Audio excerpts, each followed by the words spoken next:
to us about the budget, which will be the first of our new Chancellors. You've kind of made your name almost by dealing with antisocial behaviour in Greater Manchester, haven't you? Just give me a really brief synopsis of how you came to become an antisocial behaviour fighter, as it were. I'm not actually. I do fight. I am against antisocial behaviour, but my main concern is the victims and witnesses to antisocial behaviour.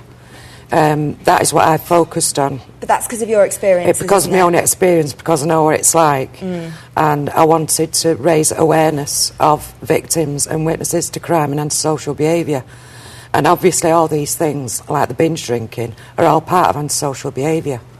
So that's my... anything to do with antisocial behaviour that affects victims, you know, in the community, that I'm interested in. And with the budget today, there's an awful lot of hype suggesting that we may get some kind of measures to deal with binge drinking, possibly greater taxes on things like cheap cider, cheap beer, that kind of thing.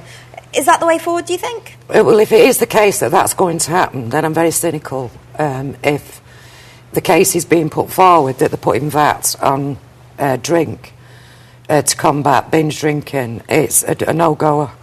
If they doubled the price of everything, it won't make any difference to a binge drinker, the same as drugs won't make any difference to a drug user. But surely if we're talking about teenagers binge drinking, which is what an awful lot of the headlines have been about, at the moment with things like giant bottles of cider being so cheap, does that not make it easier for them to get it? Teenagers have a lot more money than people think. You only need to get 5 teenagers with £3 each and you've got £15. That's a lot of booze. So, and it doesn't matter how much it costs, they will still get it. In a lot of the cases I've been involved with, they've actually got it from the parents. Right. They start drinking at a young age in their own homes. The parents will give them the drink, and they all go off licence with the parents, and the parents will give them the drink and send them on the way. And then the parents continue to drink at home. And there's trouble in and around those properties. Is Alistair Darling almost damned if he doesn't, damned if he doesn't then? Because if he does bring in more taxes on booze, you say it won't work. If he doesn't, he'll be accused of ignoring the problem. No, this is a problem that needs targeting. And I don't mean targeting the public and witnesses to pay more for the drink. It needs targeting. The kids need targeting. The families need targeting.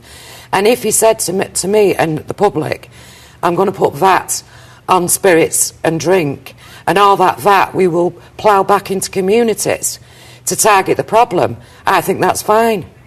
And it's what they do with the money.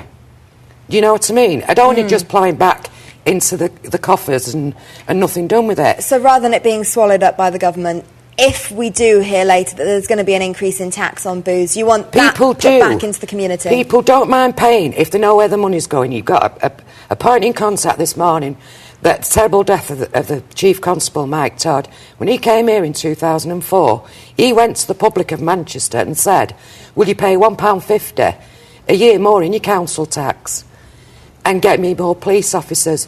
And nobody batted an eyelid. Everybody was enthusiastic because they knew where the money was going.